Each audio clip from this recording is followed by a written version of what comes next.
Welcome, such a pleasure to have you here. Thank you. I am an enormous fan, and we're here to talk about Oppenheimer in particular. Yeah. We imagine a future.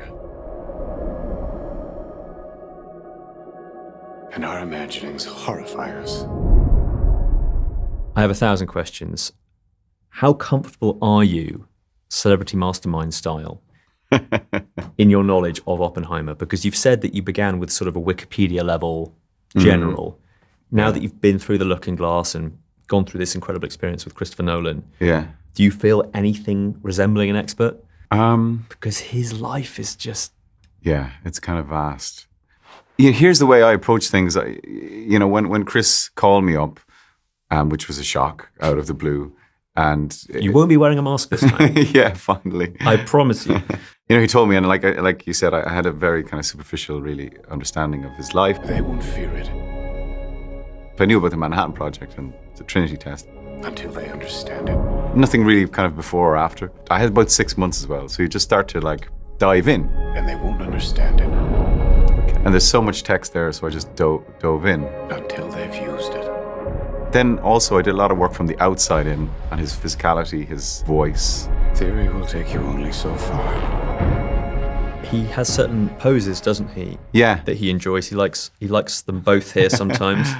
Yeah. I won't let you leave. When he's older, he sort of pushes himself out a bit more. Yeah. You spotted them all. Oh, I love him. Why would we go to the middle of nowhere for who knows how long? For a year or 2 or 3. The hand on the hip thing was a recurring image in a lot of the photographs, particularly around the Trinity test, and particularly with him and Groves. And they're such a kind of an odd couple, graphically together, that I just nicked that. Oh, completely. And it really works. I don't want to give too much away. It's in the trailer, but you're standing next to Einstein, and that's a different posture. Yeah. Anyway. Yes. At this point, though, could you explain quantum mechanics to me? not I hope. But listen, there's very few people in the world that could. And here's the thing. This is my second time playing a physicist. And the first time was with Danny Boyle. Slightly different film. A slightly different film. That's the problem right there. Between the boosters and the gravity of the sun, the velocity of the payload will become so great, space and time will become smeared together. Everything will distort, everything will be unquantifiable. And it was like 2005, 18 years ago or something. So again, there, I didn't waste too much time on, because you have to be, you have to dedicate your whole life to it and be a genius. And, I'm not going to do that, and I'm not a genius. So, but I hung out a lot with Brian Cox that time when we made Sunshine. And in fact, he took me to CERN in Geneva, and we met all the most brilliant people in the world. But what I was interested in was what all that knowledge and insight and theory does to your perspective and your view on the world. Yes. Early on in the movie, you see a young Oppenheimer having a series of visceral panic attacks. Yeah. And I would have had something similar getting the script from Christopher Nolan, going, I can't turn this down. This is the role of a lifetime. We're in a race against the Nazis. How on earth am I going to do it justice? Yeah. And I know what it means. If the Nazis have a bomb. Was there a similar, I can't do it, but I've got to do it feeling? My history with Chris is that I'll always say yes to him. We've worked together for 20 years, and I adore his work.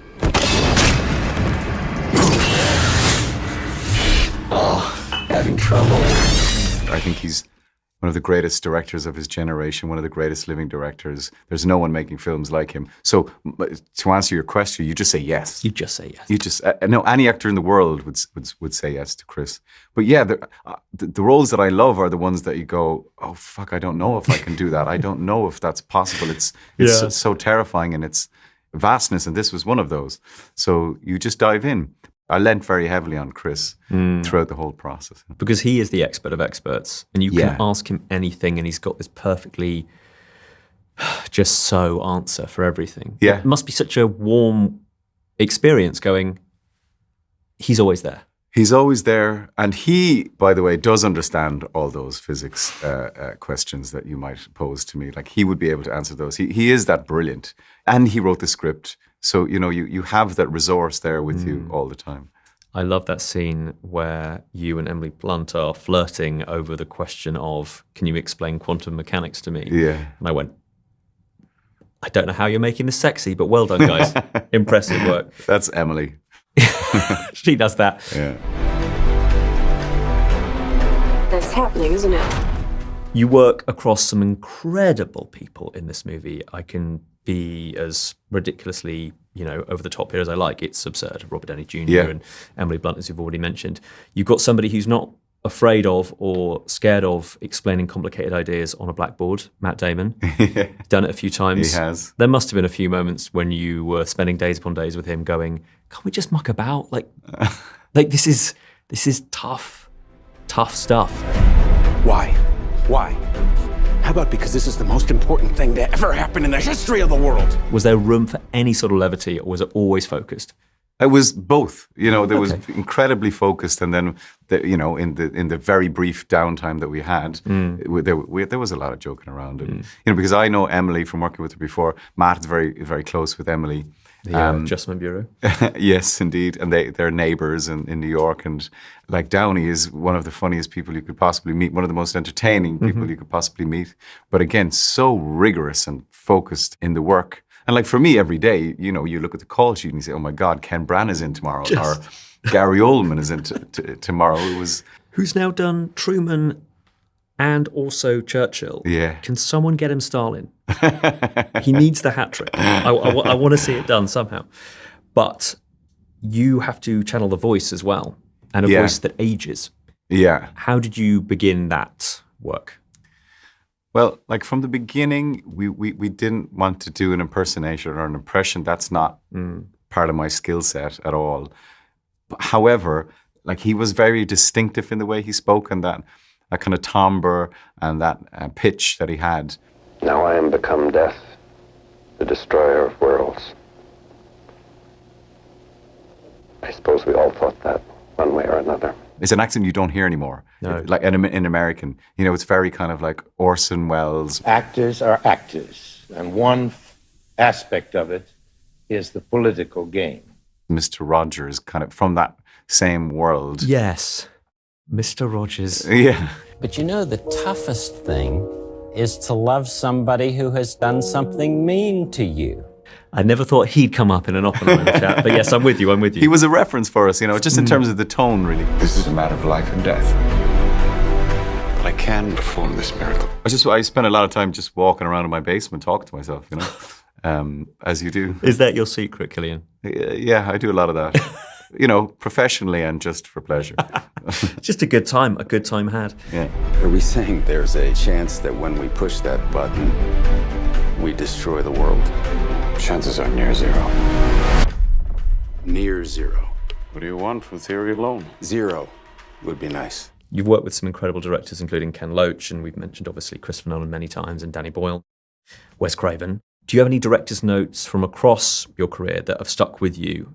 Not just about individual characters, but sort of generally, when you've gone, that's pretty distinct. I've probably forgotten most of them, but in Oppenheimer, I can remember, because it's so recent, it sticks in my mind. There was two phrases that Chris used very early on in the movie. One was, and I was kind of struggling. It's a very, very complex moral journey that Oppenheimer goes on. It's wild, to say the least. Yeah, and he used this phrase to me. He said he's dancing between the raindrops, and that kind of unlocked something in my mind about how to play him. And then in another scene, I remember I think it was with Matt Damon, we were shooting and I came in quite heavy in the scene. Yeah. And I remember Chris pulled me aside and he said, remember, he's not a boxer, he's a chess player. And again, such a succinct but comprehensive note.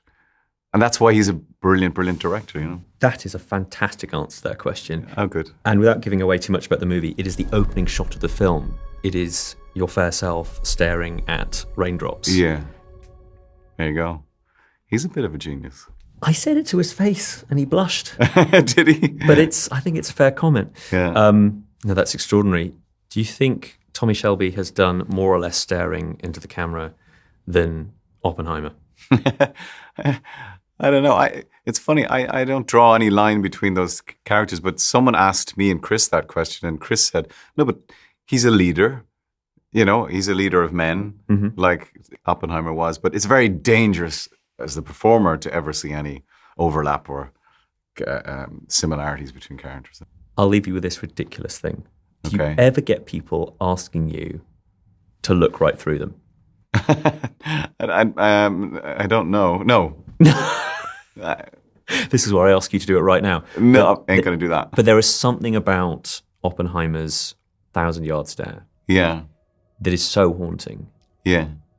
How did you work together to get it out? Well, we worked together very closely. I did want to do something kind of with his eyes as well, because I felt like he had this very wide-eyed thing that I wanted to give to him. It's very like... Yeah, I feel like that's just the pressure of his brain and his head. But, you know, I think all you have to do is think about what we were portraying and what was actually going on. I mean, when they didn't know if they were going to set fire to the atmosphere and destroy the world. You know, he knew when they created that bomb, he knew that he was sending it off to Japan, what it meant. So all you need to do really is think about it. Yeah, sometimes facts really do help, don't they? They kind of do, yeah. They kind of do. Cillian, I could talk for another hour. It's such a pleasure. Yeah, I'm man. such a strong and fierce admirer of your work, and this movie is obviously going to live long in the memory, but I Thanks, just want man. to tell you how fantastic you are in it. Thanks, Will. It's always a pleasure to chat with you. A real treat, thank you. And this time, shamefully, there isn't a Langer bar in the background. You And remember? I just wanted to shout you out for that because I got a lot of questions about it, and some good Googling was done. Yeah, Cork people will know what that Yeah, means. exactly. Thank you, Cillian. Take care, man.